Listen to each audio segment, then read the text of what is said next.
I need Hudson Williams to know that so many people imagine, draw, write, and read about him getting pregnant. Like any culture, fandom has its own historical customs and norms that govern participation and interactions in the community. That's why I think newer fandoms like Heated Rivalry have this big problem when it comes to real person fanfiction and shipping. I mean, it's not that they lack some secret knowledge when it comes to ethically reading and writing RPF, it's just that they'd benefit from consulting the ancient texts from time to time. When looking at fan studies, it's important to understand the inner workings of fandom, how fans interact with each other, and how they interact with whatever it is they're a fan of. In Henry Jenkins's Textual Poachers, he talks a lot about participatory culture in fandom. This includes anything that involves fans creating derivative works of a pre-existing media. Things like cosplay, conventions, fan art, and of course fanfiction. Shipping is a cornerstone of fanfiction. Whether it's actors, singers, or influencers, there's a good bet that once you've figured out how to navigate AO3, you'll be able to find a fic with a ship as widely accepted or as niche as you desire. But when it comes to ships that revolve around real people, this harmless creative outlet has a tendency to cross over into parasocial territory, especially when it comes to queer ships that involve celebrities who aren't openly queer. There's a lot of stigma amongst fandoms surrounding the ethicality of RPF.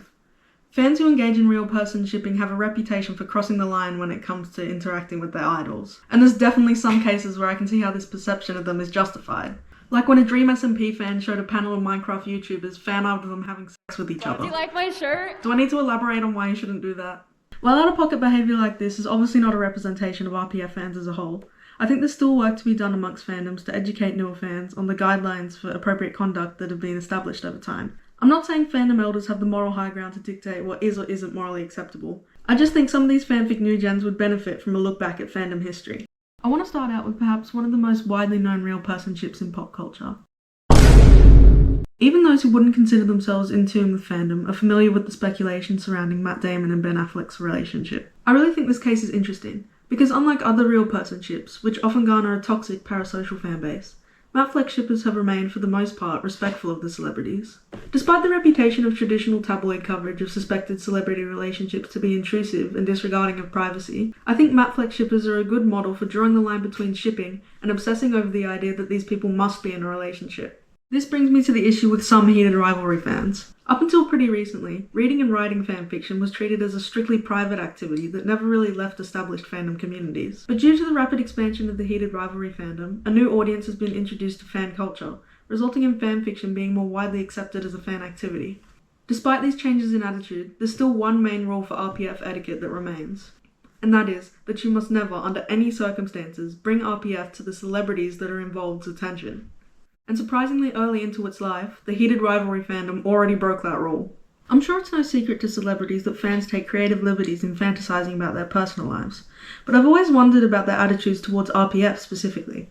Last month, Hudson Williams answered my question with this eloquent statement.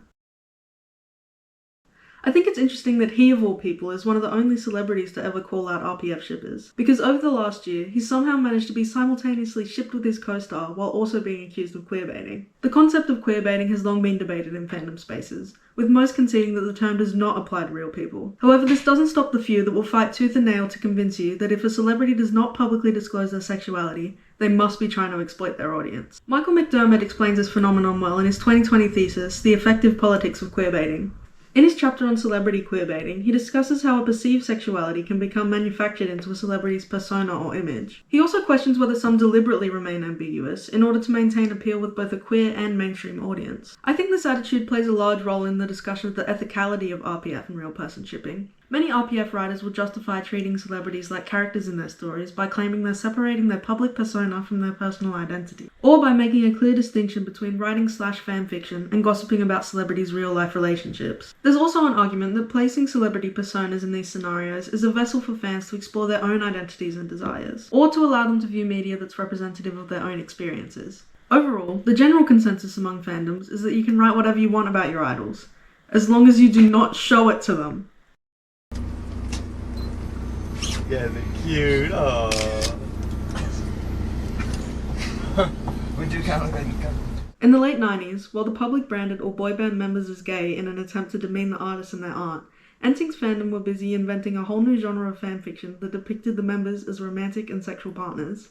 The creation of Popslash brought with it mailing lists and websites that NSYNC fans used to share their fanfics, in something reminiscent of modern-day archive sites like AO3. While musician RPF can be traced back to the Beatles in the 70s, the supportive community aspect of pop slash really opened the door for fans to get creative with their depictions of their idols in fanfiction, often entailing placing them in highly erotic scenarios. As with all RPF, ethical conversations emerge when you consider the real relationship between these celebrities, especially when it concerns their significant age gaps, or in some cases, literal family relation.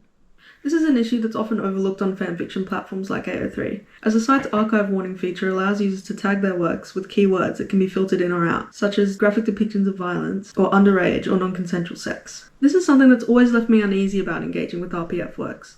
I acknowledge at its very core the purpose of fanfiction is to allow fans creative license to create derivatives of work that cater to their specific interests. And although the attitude of don't like, don't read is heavily ingrained in fanfiction culture, I don't think I'll ever understand how the people I share a community with can so blatantly engage in something so socially unacceptable in the name of entertainment. And while NSYNC's fandom tends to go a little overboard on the content of their fanfiction, they're still somewhat able to claim that their work is respectful of the celebrities. Because never once have I heard Justin Timberlake reference the fact that there's a whole Twitter community that claims him as a bisexual icon.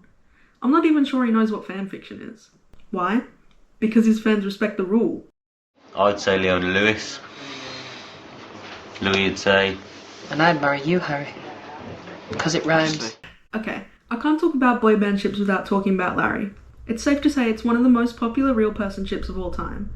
In 2025, it sat at the number 10 spot in the AO3 all-time top ship ranking, with over 41,000 total works. With this massive scale, it's no wonder Larry also began to attract attention from audiences outside the fandom. In 2019, HBO's Euphoria aired a scene in which the character Kat writes highly explicit Larry fanfiction.